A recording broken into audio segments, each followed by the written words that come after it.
만약 탄수화물을 많이 먹었으면 꼭 챙겨 드셔야 돼요. 뿐만이 아니라 다이어트 할 때 식욕이 너무 높은 사람이다 를 챙겨 먹으면 식욕이 완전히 조절이 됩니다. 저는 10,000명 이상의 다이어트 커뮤니티를 운영하고 있고요. 운동 강사들 대상으로 다이어트 강의를 하고 있습니다. 또한 다이어트 식단 브랜드 틴키토와 무설탕 한식 브랜드 제로밥상을 운영하고 있습니다. 다이어트가 어렵다고요? 제가 평생 날씬한 몸으로 살게 해드리겠습니다.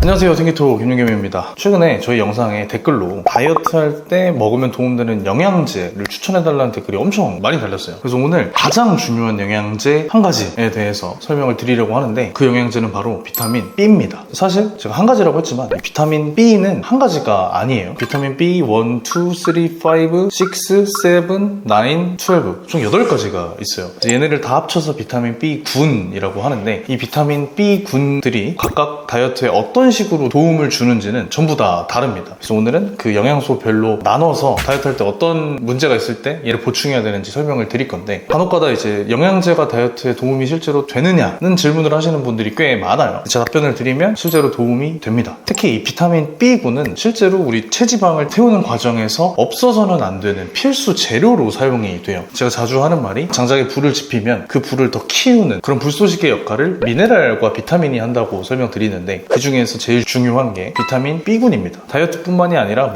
노화 방지, 식욕 조절, 그리고 호르몬 균형, 이런 데까지 다 널리 쓰이기 때문에 오늘 영상 꼭 집중해서 들어주셨으면 좋겠습니다. 일단 비타민 B군은 아까 말했듯이 8가지가 있어요. 그 중에 이제 하나하나 볼 건데, 첫 번째는 비타민 B1입니다. 티아민이라고 불리는 물질이에요. 우리가 거의 항상 먹는 밥방면, 즉 탄수화물을 에너지원의 상태로 바꾸는 데 필요한 물질이에요. 탄수화물을 먹으면 그 탄수화물이 당으로 분해되고, 이 당을 에너지로 쓴다고 설명을 했었죠. 근데 사실 당을 에너지원으로 바꿔서 그 에너지원을 다시 세포가 에너지로 바꾸는 여러 가지 과정을 거쳐서 이 과정이 진행되는데, 비타민 B1은 탄수화물을 에너지원으로 바꾸는 과정에 쓰이는 물질이에요. 살 빠지는데 첫 단추 역할을 한다고 보면 되겠죠. 실제로 비타민 B1이 결핍이 되면 똑같은 탄수화물을 먹어도 남들보다 살이 잘 찌는 체질이 됩니다. 뿐만이 아니라 얘를 에너지로 바꾸지를 못하니까 피로감이 엄청 높아지고 에너지 레벨도 떨어져요. 에너지 레벨이 떨어지니까 결국에 또 이제 음식을 찾게 되는 악순환에 들어가는 거겠죠. 두 번째는 비타민 B2예요. 리포블라빈이라고도 하는 물질인데, 얘네는 탄수화물뿐만이 아니라 지방과 단백질, 이 3가지 전부를 에너지원으로 바꿔주는 영양소입니다. 이렇게 해서 에너지를 만들 뿐 아니라 저번 영상에서 다뤘던 활성산소가 우리 몸을 노화시키는, 우리 세포를 손상시켜서 노화로 이끄는 그 과정을 막아주는 데도 필요해요. 즉 항산화 시스템에도 굉장히 필요한 물질입니다. 그래서 마찬가지로 비타민 B2가 결핍이 되면 우리가 먹은 음식을 에너지로 못 바꾼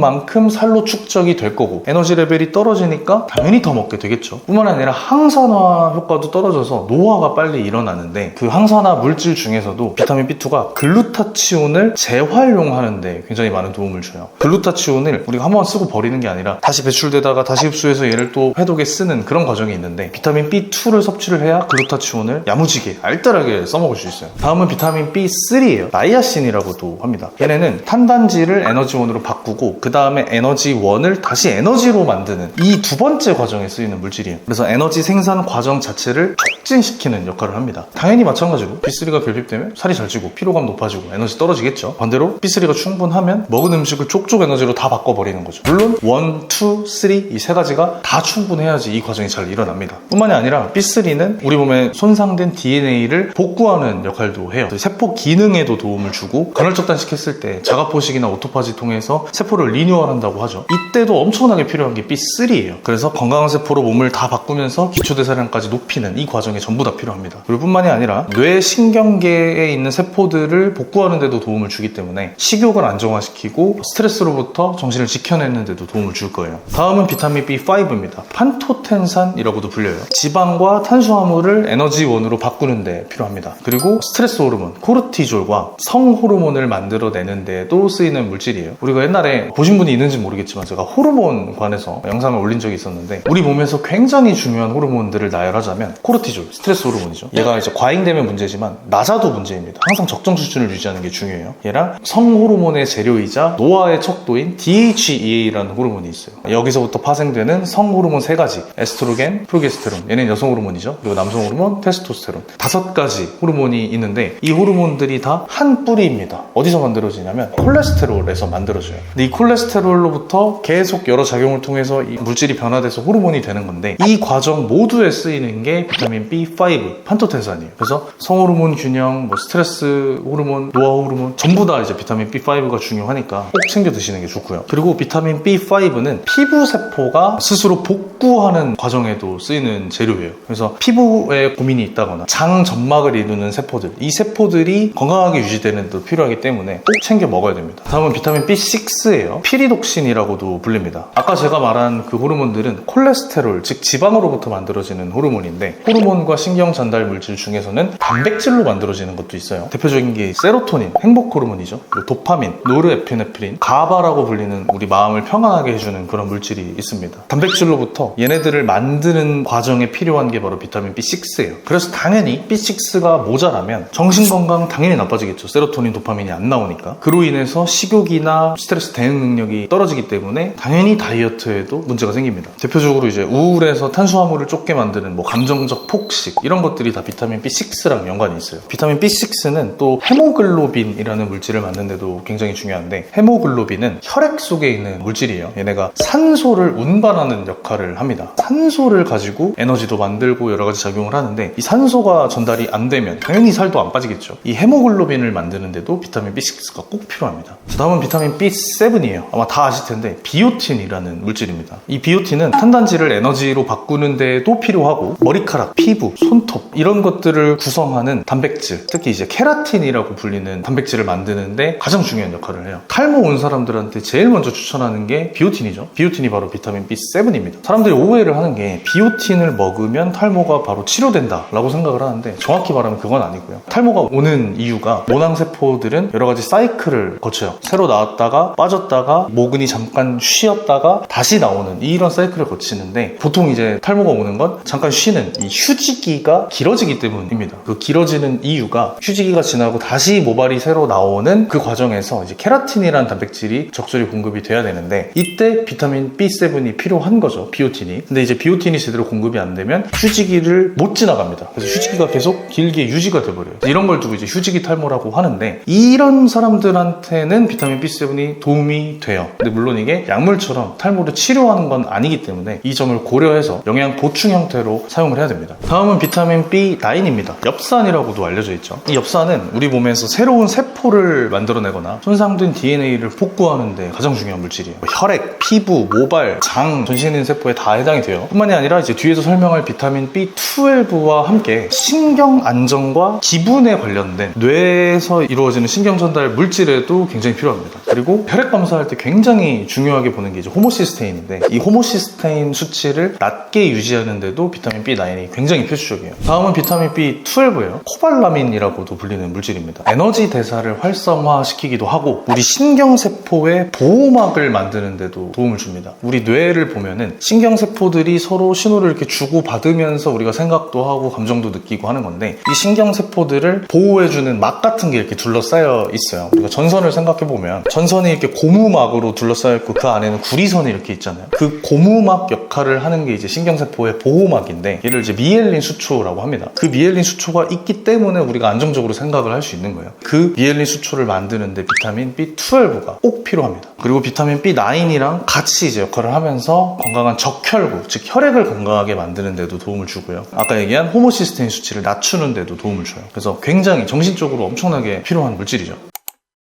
굉장히 다양한 8가지 비타민 B군에 대해서 설명을 드렸는데, 정리를 하자면 비타민 B군은 우리 몸 전체 시스템을 잘 돌아가게 만드는 윤활유 같은 역할을 하는 거예요. 영화나 드라마 같은 거 촬영을 한다고 하면은 배우들이 막 열심히 연기를 하고 뒤에서는 카메라맨들이 다 찍고 있는데, 이 촬영이 잘 이루어질 수 있게 도와주는 스텝들 있죠. 그런 스텝들 역할을 하는 게 바로 비타민 B군이라고 보시면 될 것 같아요. 아무리 탑스타들 배우들을 고용해서 영화를 찍어도 스텝들이 없으면 촬영 현장이 돌아갈 수가 없잖아요. 그렇기 때문에 비타민 B군은 너무너무 필수입니다. 그래서 이제 비타민 B군은 영양제 형태로 꼭 챙겨 먹는 게 중요한데, 우리가 알아야 될 거는 비타민 B군은 수용성 비타민이라는 거예요. 많이 먹는다고 해서 몸에 축적돼서 부작용을 일으키는 그런 비타민이 아니기 때문에 보통 이제 권고하는 적정 섭취량보다 월등히 많은 양을 양을 먹어도 전혀 문제가 없습니다. 왜냐? 먹고 나서 남는 것들은 몸 밖으로 다 배출이 되기 때문이에요. 그래서 보통 이제 메가도스라고 하죠. 적정량보다 훨씬 더 많이 먹는 섭취법을 말하는데, 이 비타민 B군은 메가도스를 하기 아주 좋은 영양제입니다. 마찬가지로 비타민 C도 메가도스 하기 되게 좋은데, 이유는 똑같아요. 수용성이기 때문에 몸으로 배출이 되기 때문이에요. 근데 이게 그 비타민 B군 중에서 비타민 B3와 6는 너무 많은 형태를 먹는 거는 비추해요. 시중에 파는 비타민 B군 메가도스 제품들도 3와 6는 아주 고용량을 포함하고 있지는 않습니다. 그래서 이 점만 유의해 주시면 될 것 같고요. 이렇게 메가도스를 해도 되는 이유이기도 하지만, 비타민 B군이 섭취했을 때 몸에 쓰이고 남는 것들을 다 배출을 하는데, 이 배출되는 양을 야무지게 알뜰하게 쓸 수 있는 방법을 알려드리겠습니다. 그게 뭐냐면 바로 식후에 복용을 하는 거예요. 식후에 복용을 하면 왜 배출되는 양이 적어지느냐? 음식이랑 같이 소화가 되면서 천천히 흡수가 되기 때문이에요. 흡수되는 게 천천히 오니까 남는 것도 천천히 생기겠죠. 최대한 남기지 않고 몸에서 잘 써먹고 나서 조금만 배출하게 되는 걸 원하시면 식후에 챙겨 먹는 게 좋고요. 근데 반대로 흡수를 최대한 빠르게 해서 빨리 에너지가 높아지는 걸 느끼고 싶다면 공복에 드시는 게 좋습니다. 물론 공복에 드시면 사람에 따라서 약간의 속쓰림을 좀 느끼는 분도 있기 때문에 이 점은 주의를 하셔야 되고요. 정리를 하자면 약 먹을 때 서방형과 속방형이라고 있는데, 서방형은 천천히 흡수돼서 지속시간이 길어지는, 안정적으로 지속되는 그런 형태의 약물을 말하고, 속방형은 빨리 흡수되지만 효과가 빨리 끝나는 그런 약물을 말해요. 비타민 B군 같은 경우는 언제 먹느냐에 따라 서방형 형태를 띨지 속방형 형태를 띨지를 스스로 결정할 수 있다는 뜻이에요. 이 점 참고해서 해보시면 좋을 것 같고, 이렇게 영양제로 먹는 것도 굉장히 좋지만 상황이 여의치 않다거나 아니면 음식으로 보충하고 싶은 분들도 꽤 많을 것 같아요. 음식 중에서는 돼지고기류의 비타민 B군이 가장 많이 들어있고요. 탄단지를 에너지로 바꾸는 비타민 B1, 2, 3, 5 이런 것들이 특히 많기 때문에 식단을 할 때 돼지고기를 활용하는 것도 굉장히 좋은 방법입니다. 물론 비타민 B군이 돼지고기에만 있는 건 아니에요. 굉장히 다양한 음식에 분포를 해 있는데, 이거는 제가 영상에서 풀기에는 너무 방대한 양이라서 고정 댓글과 더보기란에 음식별로 비타민 B군 중에 어떤 게 이제 많이 함유되어 있는지 정리해둔 문서를 업로드를 해둘 테니까 필요하신 분은 그 점 참고해서 식단을 짜시면 좋을 것 같습니다.